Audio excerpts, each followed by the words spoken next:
This is Stadium to Boardroom. Listen in as top athletes tell their stories on how they developed into successful entrepreneurs and business leaders.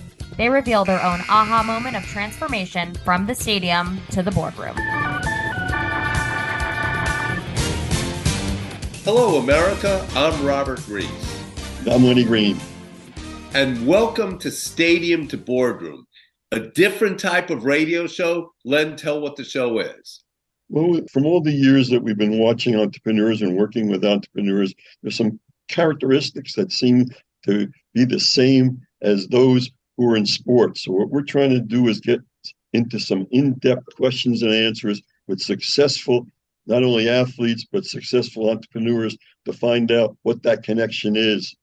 And so we're here today with Robert John Valentine, but no one knows who that is, but everyone knows him as Bobby Valentine. Everyone knows him as Bobby V. So welcome aboard, Bobby. How are you?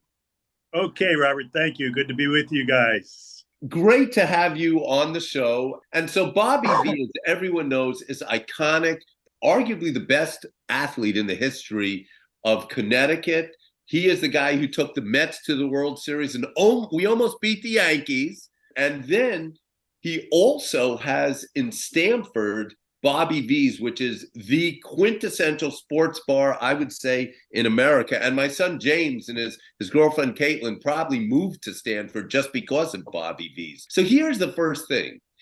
Are there secrets in sports and in business success that are the same? Because very few people have had success in both. You know, leadership has to have vision. You have to have disciples who are spreading the word. You have to create a belief system within the group that's working with you and for you. And all those things I think are true in both sports and in industry. Is it different, those attributes, from being a star athlete as you were, but you were also a star manager? Is there different characteristics that you need in both of those different things to be successful? Yeah, of course. You know, when you're the athlete, you're just thinking about yourself, and you're making sure that you can be the best version of you as possible, and you're taking from others to be as good as you could possibly be. When you become a leader and a manager and a coach, you are then not taking from anyone, you're giving to everyone. And you're trying to make sure that the ingredients that you're adding to that particular player or an employee is helping them get to the level that they want to be at. And when you want to get people to another level, you have something, a secret sauce, which is being a celebrity. So when you started the restaurant business of Bobby V's, how do you use your celebrityism to help grow it? But how do you also, like you're saying, build other people? Well, you know, I worked side by side with people. I had a restaurant business for 38 years, 7 different locations at one time. And, I cooked and I cleaned a bathroom and, I did the books and I did the bartending and I did the waiting and I did the cleaning. And then I also let people understand what I expected of them, that if I was going to give a full day's effort, that when they were working with me, or even when I wasn't there, that I expected them to give a full day's effort.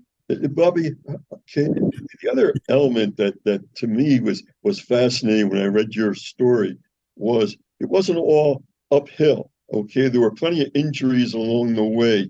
What mindset do you have to be successful to not say, hey, that's a bad break and it's not my fault, but you didn't. You just turned around and kept on coming back. Can we talk about that a little bit? Well, yeah, as a player, injuries are part of the game, and you have to understand when you're not 100% that you try to get to 100% physically and mentally.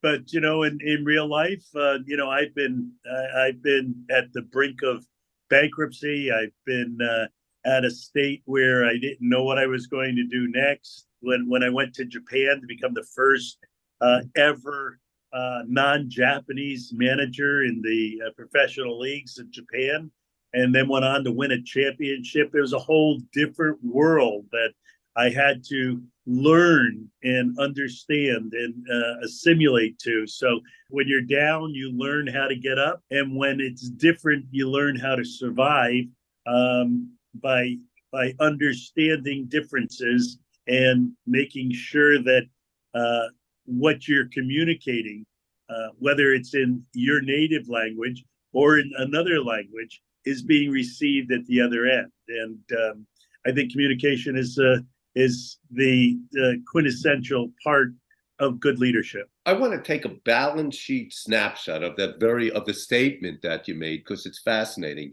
Yeah, I know it was like May 17th, 1973.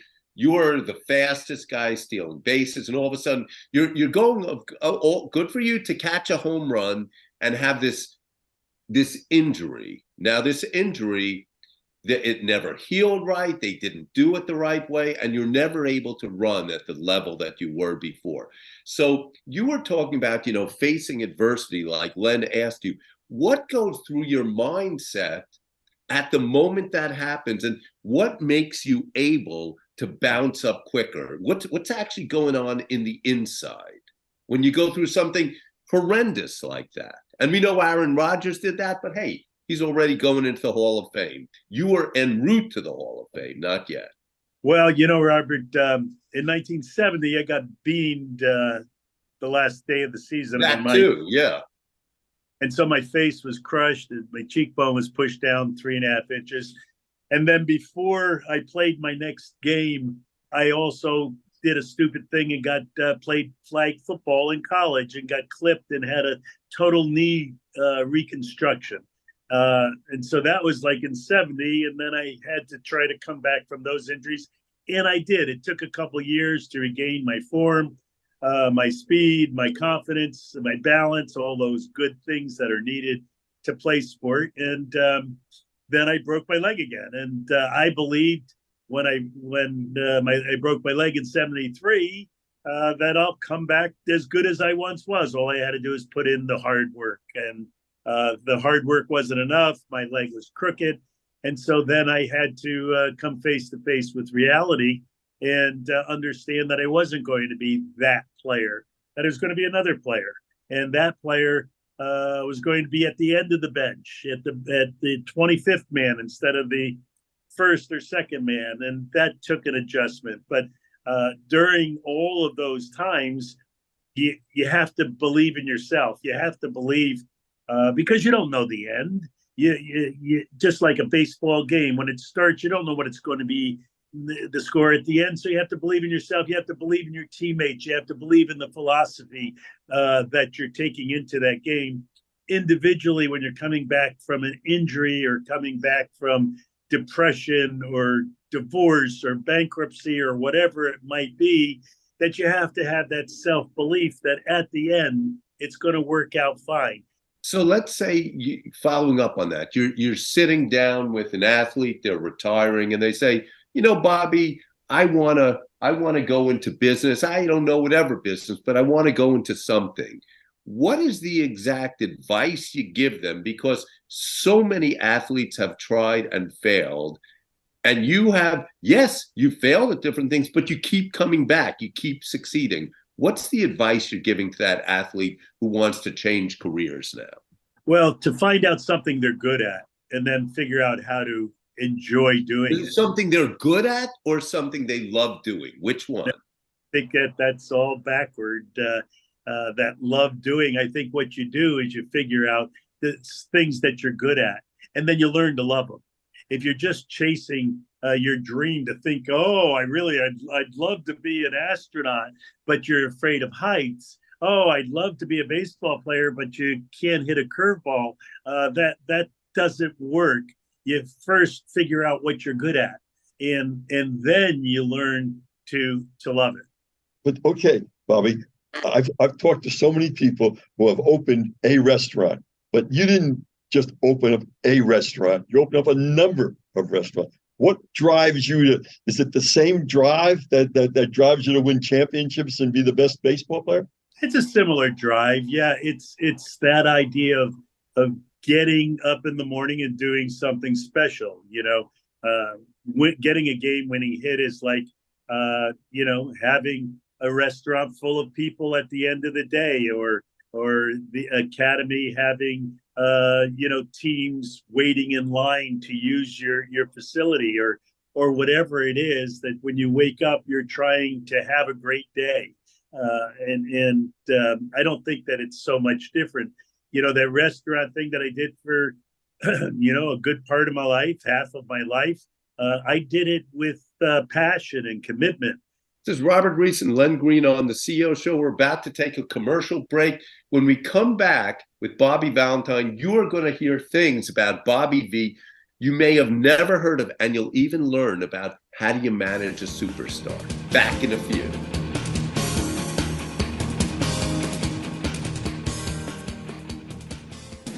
Hi, this is Robert Reese on the Stadium to Boardroom Show here with Len Green. And we are speaking with the one and only Bobby V, and we've spoken a lot about what he's done. I'm going to tell you some things he's done you probably are not aware. Now, he is a ballroom dancing superstar where he actually kicked off the 1964 World Series. What was it? Not World Series. World's Fair.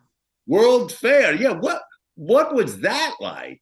It was great competition. It was great learning experience as a young teenager. I danced with the same partner for over 3 years. We had that practice and that commitment down where we were doing it 4 nights a week. We understood each other. I learned about teamwork and balance in competition. You wear a tuxedo and have your partner wear a big evening or a flowing dance dress, and you're at the Waldorf Astoria or the Fontainebleau Hotel, and judges are walking around with pens and pencils and making sure you're doing the step correctly and doing it better than the person next to you. It was great competition, and I learned a lot from it. And Bobby, let's go back to just one thing you said before, just so that the listeners can focus in on it, because I think it's, of all the things you've said so far, that you glossed over this one. And from my experience, this is probably the most key for success. And that is, when you're a leader, the followers are watching you. And if they see you doing what they could be doing and they are doing, and you're there earlier than they are, or maybe later than they are, and you're doing the manual things, that sets an example. It really does, as far as teamwork is concerned. You can't just preach teamwork. You got to be in there and do it. Does that make sense? Yeah, it definitely makes sense. But you're not doing everything that all your employees or all your followers are doing. It's they have a skill set that's probably different than yours, and that's why they're on your team to make the team. But what you need to do is understand what they're doing and appreciate what they're doing when they do a good job. You also have to understand what they're doing so you recognize what needs to be changed if the job isn't being done properly. And, that's what I think leaders can do, that they understand the job that needs to get done, and they appreciate it, and also understand it when it's not being done properly, so that it stops and the right thing gets done. I want to walk you back, Bobby, to me being a true Mets fan, and you being, it was so interesting because on that massacre day when we lost Dave Kingman and Tom Seaver, you came over to the Mets. But then you did something exceptional, which is you brought the Mets to the World Series.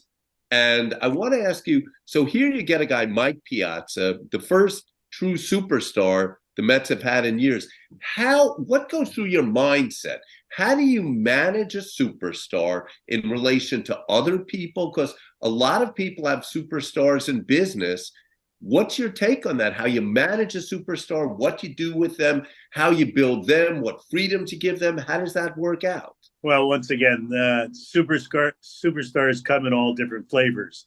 And to think that there's just one way that you treat somebody who, is the star of your team, and one way you treat someone who's just is a rookie on your team, it's foolish to think that you have to deal with the individual. You have to understand the needs that a superstar has, as well as the needs that a rookie has. I remember being a young manager and standing behind a batting cage when Reggie Jackson was a superstar and at the end of his career, and he was having a little trouble hitting at that particular time. And he was upset and frustrated that none of the coaches and the manager on his team weren't trying to help him get out of his slump. And he was saying, well, because I'm Reggie, they don't want to deal with me. They think that I can handle it myself. Well, everyone has needs, and the one of the jobs of a leader is to fulfill the needs, to make sure that the needs of a superstar, as well as the needs of those who aren't the best player on the team or highest paid person in the organization, that their needs are also filled. So sometimes it's a personal thing, sometimes it's a physical thing. To help Reggie with his swing is probably all he needed. Somebody else might need to be asked about how their kid's doing in kindergarten. Somebody else might have to get a day off because they're trying to play through a little injury, and you recognize the effort they're given, but understand that it's the injury that's allowing them or not allowing them to perform. So you have to have your eyes and ears open. You have to make sure that all the intel's coming in and that the computer spits out the right information. Well, at a certain point, you want to wrap up a little bit. And what a great interview this is going to be. And then people listening to it, there's such nuggets in here this isn't just generalizations and things. Bobby, you just, as far as I'm concerned, you hit it out of the ballpark and then some. When you live it, you live it, and as Robert referred to, I've been as down can be, and I've been as up can be. And, the idea of doing what's right, I think is the driving force in my life. And sometimes you're not right. You think you're right and you're not right. And then the only time that you're right is when you admit that you're wrong. And, Tommy Lasorda used to say, hey, yeah, I was wrong once. That was the time that I thought I was wrong, but I really turned out to be right. Okay, so here's your final question.